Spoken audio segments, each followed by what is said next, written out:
Salut à tous, j'espère que vous allez bien, et ce soir, un petit peu dans la lignée des précédentes vidéos, à savoir des petits podcasts un peu débeautés, comme ça, seuls ou à plusieurs, sur des découvertes récentes, il m'est venu l'envie en fait de vous parler d'une œuvre que j'ai découverte il y a quelques mois en VOD, mais qui est sortie depuis en DVD en fait, à la suite notamment de son Grand Prix qu'il a obtenu au Festival du film fantastique de Gérardmer, donc en 2021, en janvier dernier, fin janvier dernier pour être plus précis. Et j'avais envie de vous parler, donc, puisque si vous suivez l'actualité, vous savez déjà à partir de ce prix que je viens de vous citer de quoi je vous parlais, donc prendre un petit temps pour m'arrêter sur Possessor, deuxième film de Brandon Cronenberg. Alors c'est un film que je vois pour la seconde fois, hein, c'est un second visionnage, et qui me fascine énormément. Alors je trouve qu'il y a pas mal de soucis dans le film, mais je vais y revenir, mais pourtant il y a quelque chose qui pour moi m'accroche vraiment beaucoup dans le film, alors parce que je trouve que c'est un film qui est finalement en fait très intéressant dans la mesure où il y a un parallèle très étroit qui se fait entre l'œuvre en tant que telle et entre les atermoiements de son réalisateur qui est Brandon Cronenberg. Alors il avait réalisé déjà un premier film qui s'appelle Antiviral, qui est un film grossièrement qui racontait l'histoire en fait dans une sorte de futur pas si éloigné que ça, hein, c'était d'anticipation,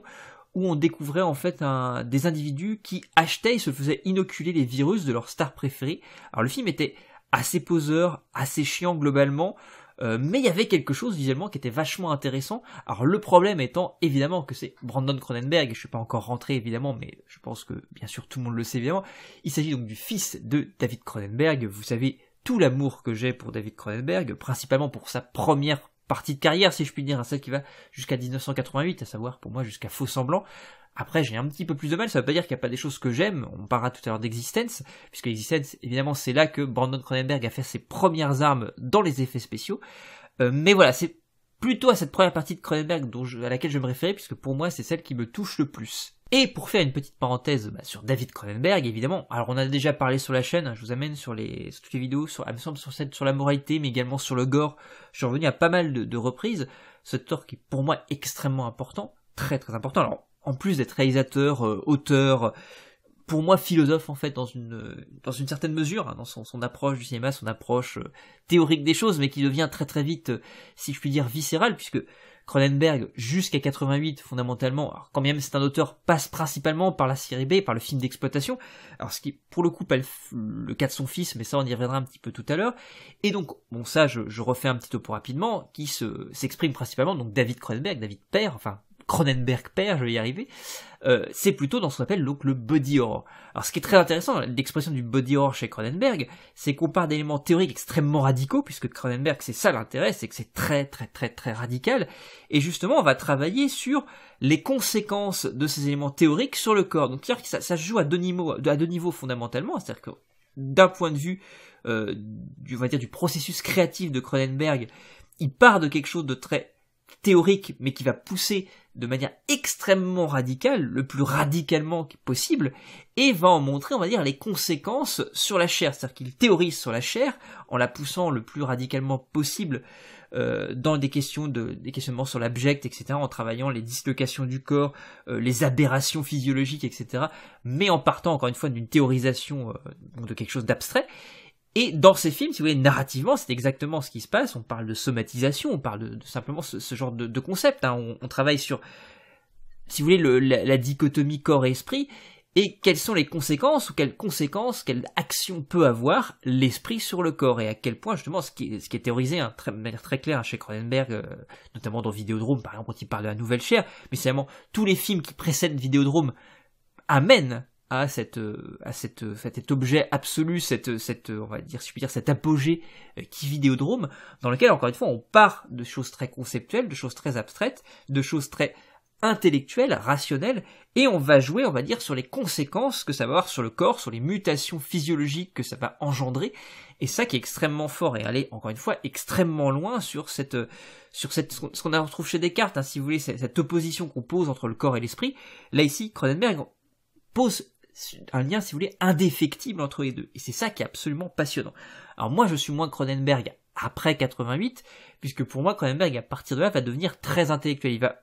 mettre un petit peu de côté la viscéralité pour arriver vers une approche beaucoup plus... Alors, il sort de l'horreur à proprement parler du fantastique, même s'il y a évidemment quelques films qui re-rentrent là-dedans évidemment, mais pour arriver à une approche beaucoup plus intellectuelle qui moi m'accroche moins, et je trouve que justement pour faire la bascule entre David et Brandon, c'est Existence qui pour moi est une bascule intéressante, parce qu'Existence part de quelque chose de très conceptuel, va la travailler de manière extrêmement radicalement viscérale. On va voir ces pods de jeux vidéo qui sont des pods biologiques, hein, qui sont des trucs, des organismes vivants qu'on va brancher à même le corps du joueur. Et à partir de là, vous avez toute une seconde partie du film dans le jeu qui est profondément viscérale, pour revenir dans le twist du film, sur lequel je ne vais pas revenir du tout ici, hein, mais à quelque chose de beaucoup plus abstrait. Donc finalement, là où Cronenberg, jusqu'à maintenant, aboutissait, c'est-à-dire que l'intellect était un moyen pour arriver à des fins viscérales,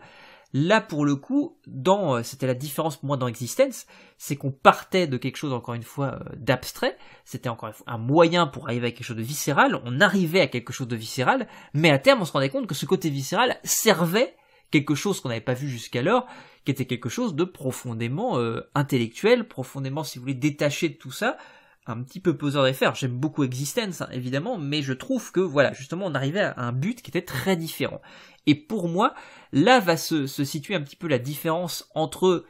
Cronenberg père dans sa première partie de filmographie, qui moi me plaît particulièrement, dans cette partie, encore une fois, viscérale, dans sa partie, encore une fois, série B d'exploitation, où on travaille le corps, la chair charnelle, hein, quelque chose de très concret, et son fils qui pour le coup est beaucoup plus intellectuel. Et là où dans Antiviral il y avait quelque chose évidemment de trop proche du père, là je trouve que dans une certaine mesure Brandon Cronenberg trouve un petit peu sa spécificité. Alors c'est très difficile parce que fondamentalement le film, et je vais maintenant introduire narrativement de quoi il parle, il est question fondamentalement d'une sorte d'étrange organisation secrète dans laquelle on va suivre le personnage de Tassia,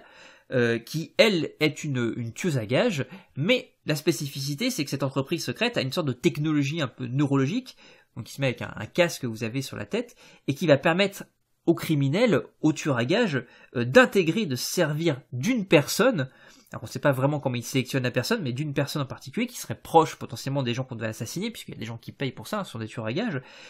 et ensuite de pouvoir s'en servir comme d'une marionnette pour assassiner des riches individus au profit de certains clients, donc qui vont commanditer ces meurtres. Donc on suit ça, et on suit notamment donc, cette tueuse vedette qui est le personnage de Tassia, si je puis dire, de cette entreprise, et qui va se lancer dans une ultime mission, si on peut dire, qui sera ultime, si vous voulez, du point de vue de la narration, puisqu'on s'intéresse vraiment à celle-ci. Et pour le coup, donc on va découvrir en quoi justement, à quel moment, le fait de pouvoir voler l'identité de quelqu'un, va mettre Tassia dans une situation extrêmement complexe où elle va perdre sa propre identité, elle va se trouver dépossédée de sa propre identité. Donc l'identité, c'est fondamentalement la base du récit, c'est ce sur quoi le récit vous amène à réfléchir, mais c'est intéressant parce que de manière métafilmique, le film traite avant tout, c'est vraiment le problème, l'atermoiement identitaire qu'il y a chez Brandon Cronenberg, qui est,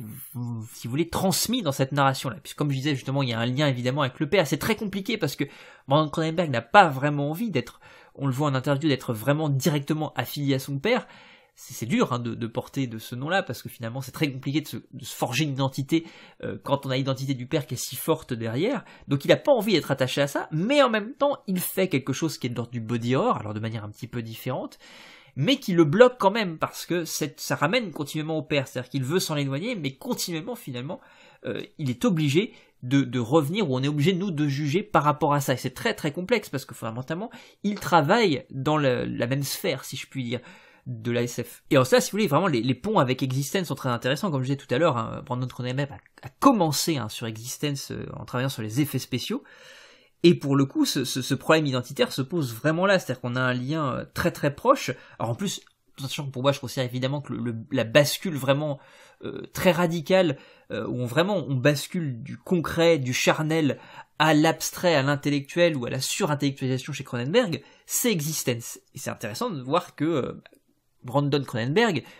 fils, a commencé dans Existence, et finalement il va prendre plutôt le parti de l'intellect, de l'abstraction. Et ça, c'est intéressant, parce que je trouve que justement, c'est assez révélateur. Donc, cette quête d'identité du personnage principal, du personnage de Tassia,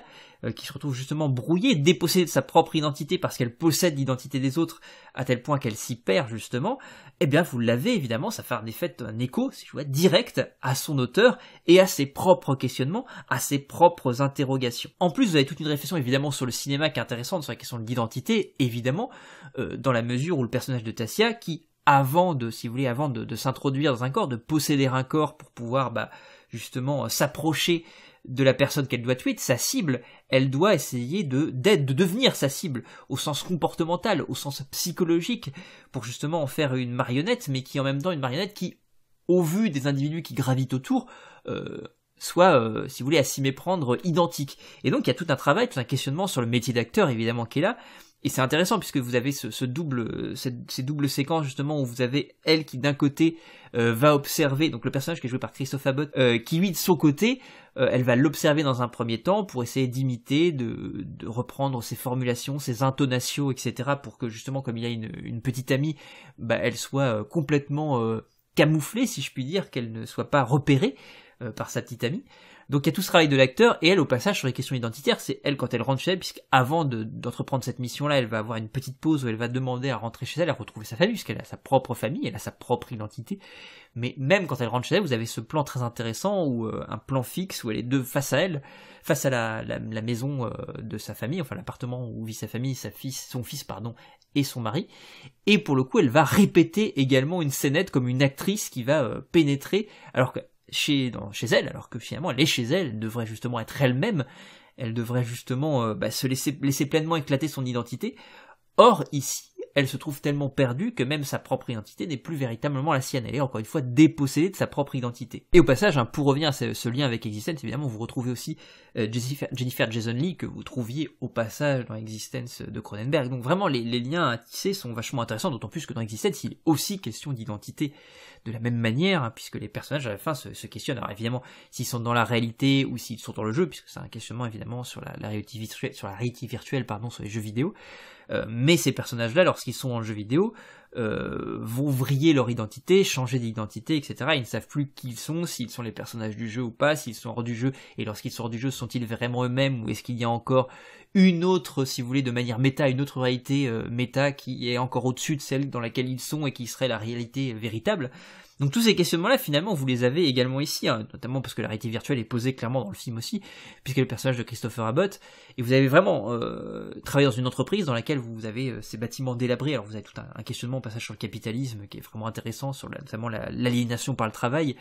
et vous avez ce moment-là où ces personnages-là vivent une sorte d'usine, alors ils font du data mining, et donc ils vont observer des vidéos de personnes qui émanent d'internet ou de moult autres réseaux, et justement repérer ceux qu'ils utilisent, notamment lui là pour le coup ce sont les rideaux et les fenêtres, pour en référer et récupérer des informations. Et donc vous avez ce moment là qui est très intéressant où elle est dans le corps de Christopher Abbott avec ce casque qu'on pourrait apparenter à celui de réalité d'un casque VR, de réalité virtuelle, et vous avez en même temps lui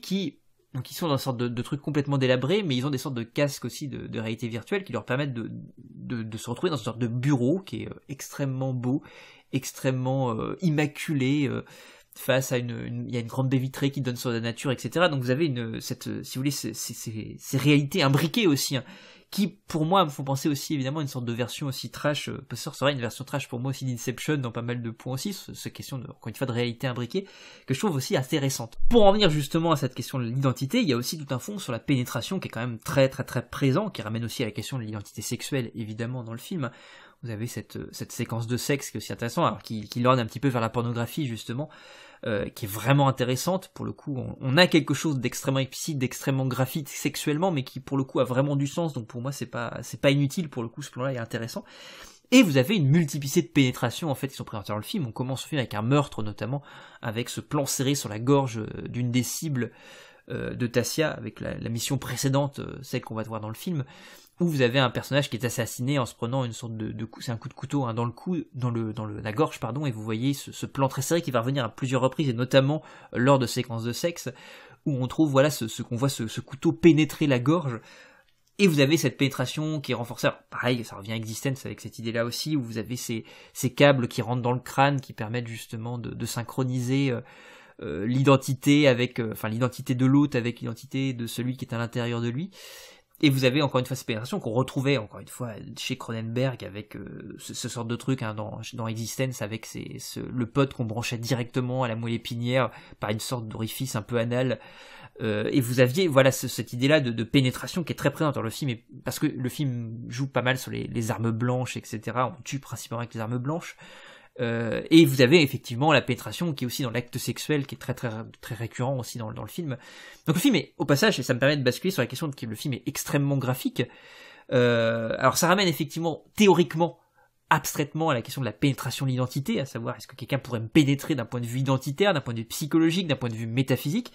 Mais cette idée de pénétration graphique, vous l'avez aussi, puisque le film est extrêmement gore. Alors, vous avez justement cette dichotomie qui est intéressante entre un film qui est extrêmement esthétique, extrêmement beau, extrêmement immaculé, extrêmement, si vous voulez, léché. Alors, vous avez la photographie de Karim Hussein qui est absolument magnifique. Karim Hussein, de toute façon, c'est magnifique la plupart du temps quand il se met à taffer avec un réal, c'est juste... pour moi, ça transcende une mise en scène. Là, c'est juste magnifique. Et à côté de ça, vous avez, alors les plans au passage sont extrêmement cadrés, il y a des travaux très très bizarres aussi sur les plans avec du décadrage très étrange qui crée de l'espace négatif. C'est très très chelou et c'est assez déstabilisant, mais en même temps tout est très chiadé, tout est très, encore une fois, très posé. C'est des cadres qui sont extrêmement picturaux, extrêmement construits. C'est vachement intéressant et très très beau. Et de manière dichotomique, si je puis dire, antithétique, vous avez cette ultra-violence, ces explosions de gore qui sont assez fascinantes. Alors vous avez également, j'ai pas parlé d'un autre acteur qui est aussi important dans le film, qui est le personnage qui est interprété par Sean Bean, alors qui est en plus d'un point de vue méta est assez marrant, parce que c'est la cible principale à abattre, et la question que vous posez, alors là je ne spoilerai pas, c'est eu égard à ce qu'on sait de la légende de Sean Bean qui meurt dans l'intégralité de ses films. Là justement, il est le personnage qui doit mourir, dont on sait qu'il va mourir. La question à la fin, c'est est-ce qu'il va mourir ou pas, est-ce que le contrat va être respecté ou pas. Donc ça c'est intéressant aussi, c'est assez rigolo. Peut-être qu'il y a un petit peu de second degré méta là-dedans, je ne sais pas. Mais en tout cas c'est assez amusant. Et vous avez des séquences justement de meurtres qui sont d'une brutalité absolument inouïe, dans lesquelles on ne vous épargne absolument rien. Et ça je trouve ça assez chouette. Alors les séquences sont à proprement parler pas fondamentalement dérangeantes. Moi elles ne m'ont pas dérangé parce que ça reste quand même une violence assez confortable paradoxalement. Mais c'est extrêmement brutal aussi. Et ça je trouve ça assez chouette aussi. Là, dans ces moments-là, là où le film est plutôt... Et là, pour le coup, je vais revenir un petit peu à ses défauts pour moi, c'est qu'il est assez poseur quand même, qui pète un peu plus haut qu'il n'a le cul, qui a tendance à courir plein de lièvres à la fois, et à ne pas vraiment traiter les sujets, mais c'est ce qui le rend aussi très intéressant, parce que finalement, il vous amène à réfléchir, il vous pose des questions, à vous d'aller après voir ce qu'il en est, d'en tirer ce que vous souhaitez, à l'aune de vos propres réflexions, et ça c'est intéressant aussi. Je trouve que justement il y a ce défaut qui est de dire je ne traite pas tout et je sème plein de pistes, et alors, qui est pour moi un défaut de rigueur quand même, mais il y a ce défaut là de courir plein de lièvres à la fois, et en même temps le fait de courir plein de lièvres à la fois, de ne pas vraiment les creuser, ne pas véritablement jalonner le terrain, vous amène vous-même aussi à aller vous balader. C'est pareil d'un point de vue diégétique, c'est-à-dire que on ne sait pas grand chose de cet univers. Évidemment qu'il y a une critique du capitalisme, qu'il y a des éléments politiques évidemment à l'intérieur qui sont inhérents au film, dans cette société d'anticipation, qui est très proche dans une certaine mesure, de Black Mirror sur pas mal de points, mais en même temps là où ça peut être un peu frustrant parce que le film ne décrit pas grand chose fondamentalement, on reste quand même bloqué sur une narration qui est le destin de Tassir, mais finalement c'est la base, c'est très simple et ça fonctionne très bien. En même temps, paradoxalement, voilà, moi je trouve ça intéressant parce que ça te permet d'explorer cet univers-là, en fait, aussi toi, sans qu'on te force forcément. Il y a suffisamment d'indices qui sont distillés dans l'image, à travers l'image, parce que le film est pas très bavard, hein, finalement, qui fait que tu as envie d'y aller, tu as envie de le découvrir, et donc c'est assez fascinant quand même, cet univers-là, et moi me fascine. Alors, au-delà de ça, comme je vous disais, le film est un peu poseur, encore une fois, pète un peu plus haut qu'il a le cul, ça c'est évident. Il y a une vraie prétention autoriste, mais je trouve que dans ces séquences de violence, pour revenir à ça, Cronenberg retrouve un petit peu ce qu'il y a chez Cronenberg père et qui, moi, pour le coup, me touche beaucoup plus, c'est-à-dire ces aspects viscéraux, ces aspects, si je puis dire, un petit peu série B d'exploitation qui, moi, me plaît bien. C'est dans ces explosions-là. Alors, évidemment, Cronenberg ne va pas dans ce sens-là véritablement, ne fonce pas tête la première dedans, et rebrousse pas mal chemin quand même pour revenir sur des choses quand même, des considérations très conceptuelles, très abstraites, mais je trouve que quand il se permet ce genre de truc là, moi ça me plaît bien, et finalement je trouve que cette dichotomie entre abstraction, entre trip métaphysique, encore une fois parfois un peu prétentieux, mais en même temps ambitieux, donc c'est plutôt intéressant parce que l'univers est ambitieux, je trouve que cette dichotomie-là, avec cette violence assez viscérale qui ramène à des éléments de série B d'exploitation, moi ça me plaît beaucoup et ça fonctionne. Alors j'essaie de pas spoiler, parce que je trouve qu'également, on pourrait parler de la fin aussi, que je trouve très intéressante, parce que je trouve qu'elle est très bien amenée, et moi je voyais pas le film aller dans ce sens-là. Vous avez des idées visuelles, notamment à la fin, qui sont très intéressantes. Alors, normalement, je vais pas spoiler comment ça se passe, mais vous avez toute cette idée avec ce masque en peau humaine, qui est sur l'affiche, que je trouve magnifique visuellement, et qui en plus, en termes de signifier, est vraiment chouette. Il y a vraiment un sens assez chouette à ce passage-là. Alors, vous avez pas mal aussi d'expérimentations visuelles à ce titre-là, qui sont vraiment chouettes, notamment au moment où Tassia se connecte avec son hôte. Vous avez des sortes de digressions, alors un peu arty sur les bords évidemment, mais moi je trouve intéressantes parce qu'elles sont expérimentales, et je trouve que ces petites occurrences expérimentales me font plaisir, expérimentales oui, puisque c'est au féminin, me plaisent beaucoup, je les trouve visuellement assez fascinantes, c'est un peu hystéro, c'est un peu... Parce que le film est plutôt posé, il y a ces moments-là où il y a ces expressions avec des effets stroboscopiques, des effets un peu épileptiques, avec un travail sur les fils de couleurs, etc., sur les reflets bien sûr, puisque voilà, Possessor, le titre... si vous voulez, il est symétrique mais pas vraiment totalement, comme ce reflet dans la piscine notamment, qui ramène à un moment où vous avez une séquence avec un reflet dans une piscine avec un truc qui est pas totalement symétrique. Donc c'est intéressant parce que le film, je vous disais tout à l'heure qu'il est très construit, très bâti au niveau de ses plans. Souvent vous avez beaucoup de plans qui ont l'air symétriques mais qui, comme le titre Possessor, ne le sont pas vraiment, et c'est intéressant aussi sur cette question là, justement, sur cette ressemblance qui n'est pas vraiment, cette identité. L'identité, c'est quand vous avez un entrelacement, si vous voulez, entre le même et l'autre devient le même de fait, donc vous avez identité.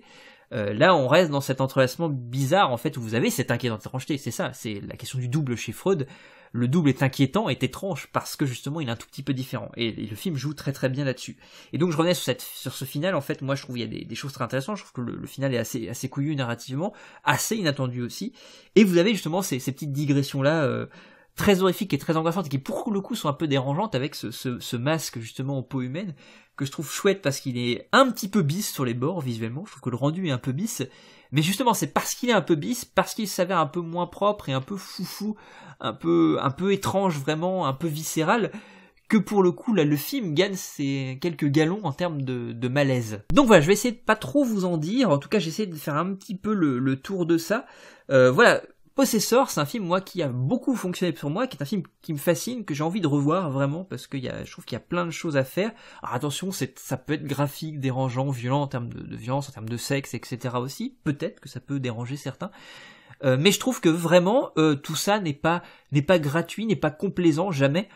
Tout ça a un sens, tout est travaillé. Alors évidemment, quand je disais tout à l'heure, c'est un peu prétentieux, mais en même temps c'est un peu ambitieux, donc finalement le côté prétentieux c'est un peu le côté négatif, le pendant négatif de tout ça, mais en même temps très ambitieux dans ce que ça propose, tout en étant assez intimiste. Alors c'est parfois, et le film est pas si long que ça, mais un peu long parfois, ça prend un peu trop son temps, parce que c'est un peu poseur, parce que ça se regarde un petit peu filmé, parce que effectivement les plans sont très beaux, que la photographie de Karim Hussein est sublime, donc c'est un petit peu comme ça, mais je trouve qu'il y a beaucoup de pistes de réflexion, encore une fois sur l'identité, notamment la question de l'identité sexuelle aussi, moi que je trouve assez chouette, même si c'est posé un petit peu comme ça, sur le capitalisme, sur les dérives évidemment, les dérives de la technique, philosophiquement, moi je pense, ça me parle beaucoup aussi, hein, je pense qu'il y a peut-être des formations professionnelles qui fait que mon côté prof de philo fait que ça me touche aussi particulièrement. Mais il y a plein de choses comme ça, c'est assez riche sur le transhumanisme, etc. Il y a des éléments cyberpunk aussi, moi qui me plaisent bien aussi, notamment dans le design du casque. Enfin bref, il y a plein de choses super chouettes. Moi j'espère que ça vous plaira, je vous intime quand même à découvrir le film. Je pense que c'est un film qui peut déviser et qui fait que vous pouvez très bien ne pas apprécier, mais je pense qu'on peut toujours en tirer quelque chose. C'est un film qui laisse pas vraiment indifférent, donc il y a plein de pistes intéressantes à faire, et je suis d'accord sur plein de critiques négatives que j'ai pu lire ça et là sur le film, parce qu'il y a plein de défauts. Encore une fois, c'est encore, il se cherche encore, hein. Pour revenir à la question d'identité, je pense que Brandon Cronenberg se cherche encore beaucoup. Mais c'est ça qui est intéressant. Je trouve que ce processus justement de quête identitaire d'un réalisateur me paraît particulièrement intéressant, évidemment surtout dans la mesure où de fait il dépend dans une certaine mesure malheureusement de l'identité de son père, et qu'il est dans cette lignée là, et qu'il est à la fois dans cette répétition et en même temps cette répulsion. de ce que son papa a fait avant, parce qu'il veut pas forcément être trafiqué, il veut exister en tant que tel. Et c'est exactement finalement le travail le travail et le personnage, la quête du personnage de Tassia, et sur ce fond de la métamorphose aussi, parce que moi je vois dans ce personnage de Brandon Kramer, dans cette personne de Brandon Cronenberg et dans le personnage de Tassia dans le film, un processus de métamorphose qui est évidemment très fortement et un peu lourdement posé, avec la métaphore du papillon aussi, qui est quand même très présente dans le film. Mais voilà, cette quête-là, je trouve intéressante, et elle est assez fascinante à regarder. Et puis au-delà de ça, je trouve qu'il y a un vrai univers, il y a une vraie proposition de SF qui, moi, me fascine, et que j'ai envie, un petit peu comme j'ai déjà parlé sur Hellraiser, d'aller explorer. Donc j'espère que ce petit retour vous aura plu. Je vous souhaite bien sûr une très belle soirée. Matez des films, n'hésitez pas en commentaire à me donner votre avis évidemment sur Possessor, parce que ça pourrait être intéressant d'en débattre, parce que je pense que c'est un film qui peut susciter le débat, et c'est justement pour ça qu'il est intéressant. Et puis je vous dis à très bientôt, des gros bisous, salut!